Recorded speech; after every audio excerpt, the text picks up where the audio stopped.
the two basic areas of interest to look at in Churchill's career are the period when he was in the so-called wilderness, when he resigned from Stanley Baldwin's cabinet as a minister, and for the next 10 years, until 1939, he was out of office, out of any office at all. He was just a member of Parliament. So all he had was his salary as a member of Parliament and his rather pitiful earnings as a journalist, and yet somehow he managed to support an enormous country estate, which cost a very large sum of money to support, with all the gardeners and the nurseries and the nurses and the nannies and the cooks and the housekeepers and all the rest of it. He had a private staff of sometimes 20 or 30 people, all supported on his salary as a member of Parliament, which was at that time £500 per annum, $750 a year, or $2,000 actually, because at that time I think it was $4 to the pound. How did he do it? Well, the answer is that from 1936 onwards, he was financed by a little secret pressure group called The Focus. You won't find much reference to The Focus in the history books, but it certainly existed, and there are several files of Churchill's private papers relating to The Focus. The Focus was a group of perhaps 30 or 40 leading British industrialists and bankers and former politicians who decided that Churchill was worth keeping afloat, and they funded him. They weren't all Jews. They were primarily Jewish, but there were also left-wing socialists and left-wing conservative members of Parliament who all decided to keep him afloat. In July 1936, the then chairman of the British, of the Shell Petroleum Company, wrote out a cheque for Churchill of the order of £40,000, which in modern day money would be probably about $700,000, and gave it to him as a gift. He was Jewish. It was a Jewish gift to Churchill, and the intention was that Churchill, they bought him.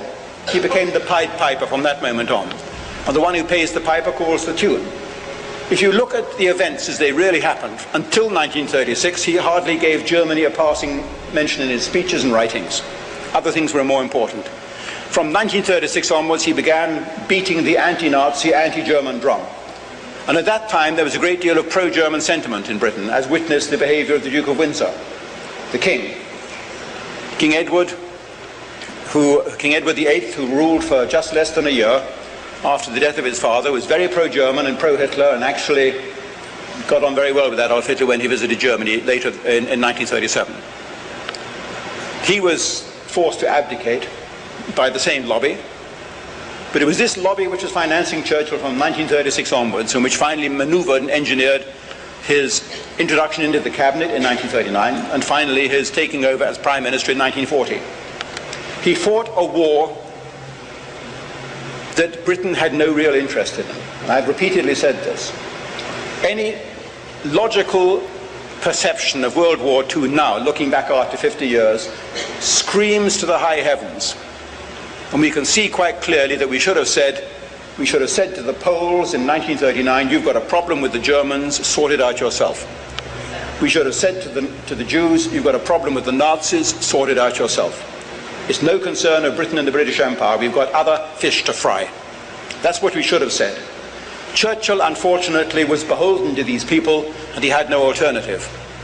So in 1940, when we had a choice put to us of accepting the very generous peace offer that was put to us, which has been concealed from the history books by the Germans, or of fighting a totally senseless war onwards, Churchill took the wrong turning and bankrupted Britain and ruined the British Empire.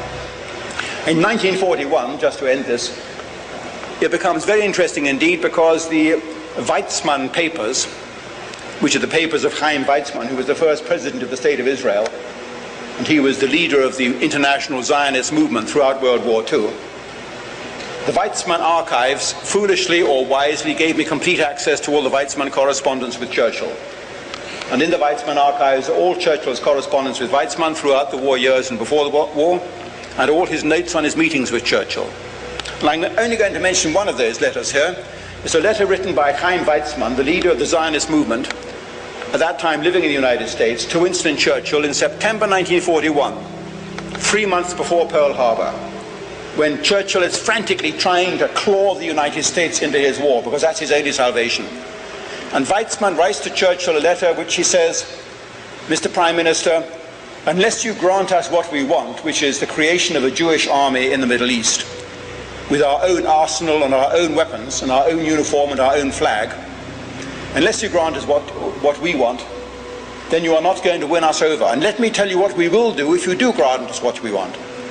If you grant us our wishes, then we will act on your behalf in the United States. And remember, Mr. Churchill, he writes in his letter, remember, we are the only powerful, unified bloc in the United States which solidly backs the British cause in this war. September 1941. Everybody else is basically isolationist. We are the only ethnic, unified group which solidly backs the British cause. We are the only people who are in the position to bring the United States into this war.